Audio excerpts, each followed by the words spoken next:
Did Indonesia get robbed? Let me know what you thought about that ending in the Indonesia versus Bahrain match that ended 2-2 after Bahrain tied it in the very last play, the very final minute, the 99th minute of the match. Problem here is the ref only added 6 minutes and the game should have ended in the 96th minute. We're talking about 3 free minutes that were given in this game. And folks, being unbiased, being true to what I saw, it's the wrong call. It's the wrong call. I'm sorry. Happy, but you know that it's not fair. Today, the match for me... Why not fair? Because the last minute, they're supposed to be finished, right? But when Bahrain make a goal, we cannot check the VAR. But when Indonesia make the goal, we can check. I always check so detailed. But why when Bahrain, we don't check? Indonesia better than Bahrain. I think so, yes. Yes. Bahrain have a lot of money, but don't have a class. Hasil imbang 2-2 antara Bahrain versus Indonesia kini sudah jadi cemoohan media internasional. Hampir semua media mengutuk keputusan wasit dan aksi drama para pemain Bahrain. Kemenangan yang harusnya jadi milik timnas Indonesia pupus telah dirampok oleh Ahmed Alkaf. Apalagi wasit botak asal Oman itu tidak merasa bersalah sedikitpun setelah mencurangi timnas Indonesia. Pada klarifikasi terbarunya, Ahmed Alkaf meminta semua pihak untuk berhenti menghina dan menulis komentar miring padanya. Ia mengaku kalau dirinya sudah melakukan tugas dengan adil dalam memimpin laga Bahrain versus Indonesia.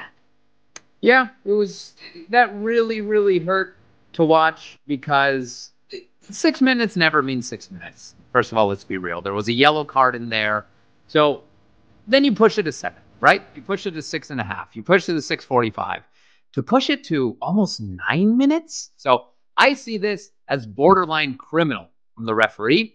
I see this as, it's hard to say there isn't some kind of foul play here. I'm not one to build conspiracies or anything like that, but it just seems like the ref got it wrong.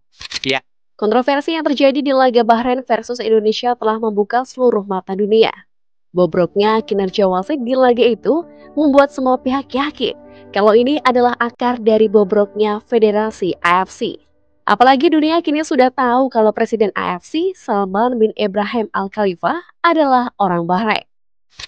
Dan jangan kaget kalau Bahrain ini terulang lagi, karena ketua AFC itu Bahrain juga ya. Jadi dipaksa seperti lawan Australia, kartu merah juga.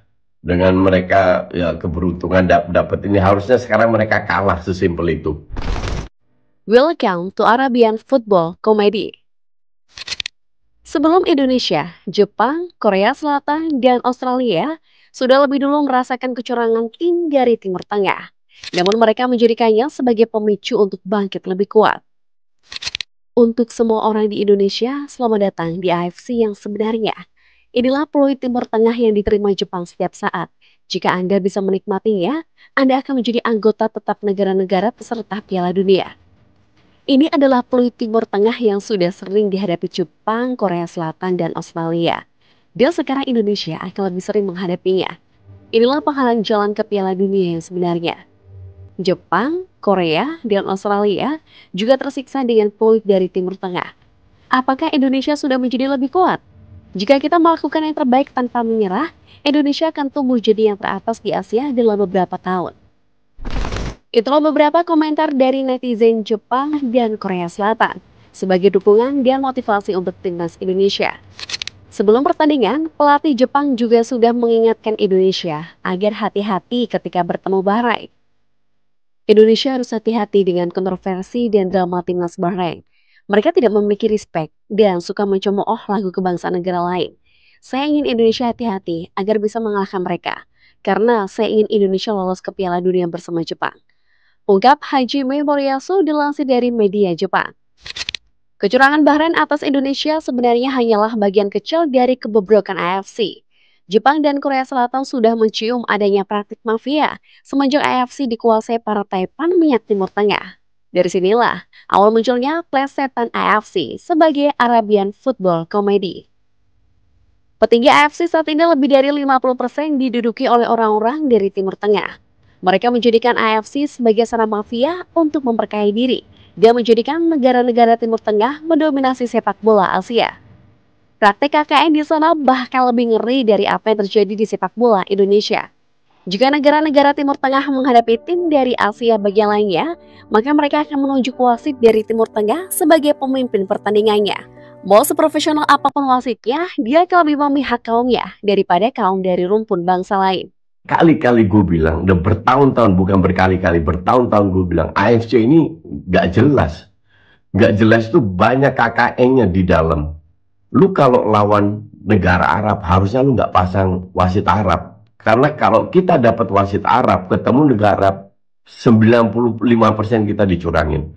Itu udah berkali-kali terjadi. Jika kita flashback sedikit ke belakang, kasus-kasus yang merugikan timnas Indonesia sudah sering terjadi di kompetisi AFC. Pada laga pertama Indonesia versus Irak di Piala Asia 2023 lalu, AFC menunjuk wasit asal Arab Saudi, Majid Al-Shamrani, sebagai pengadil lapangan. Kalian tentu masih ingat bagaimana gol Osama Rashid yang jelas-jelas offside disahkan oleh wasit. Meski telah dicek melalui VAR, gol tersebut tetap tidak dianulir oleh wasit. Pada akhirnya, Indonesia memang kalah 3-1 atas Irak di laga itu. Namun gol offside Osama Rashid tersebut bukan saja mengubah skor jadi 2-1, namun juga mengubah jalannya pertandingan.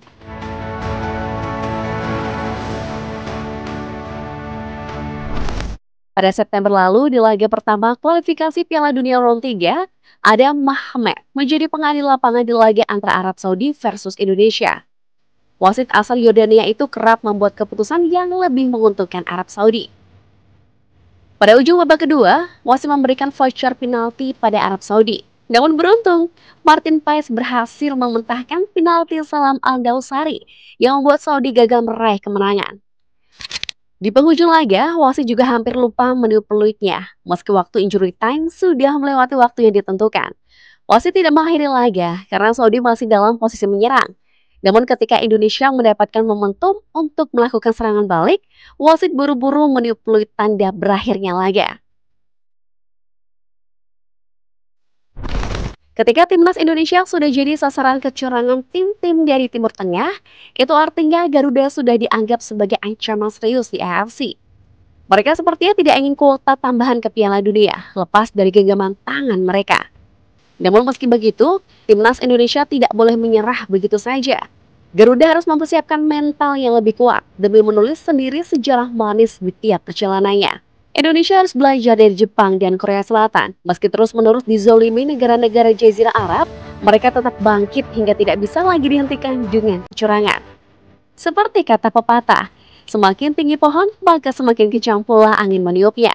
Hanya akar yang kuat yang bisa menahannya untuk tidak tumbang. Ini adalah konsekuensi yang harus diterima Indonesia, karena Garuda sudah terbang lebih tinggi hingga ke level Asia dan dunia.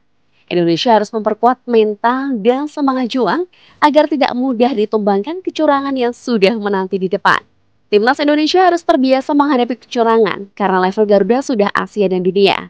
Fenomena seperti ini mungkin tidak akan terjadi jika hanya berada di level AFF seperti Malaysia. Bagaimana tanggapan kalian? Tulis di kolom komentar ya. Jangan lupa like, share, and subscribe agar kalian tidak ketinggalan update video terbaru kami.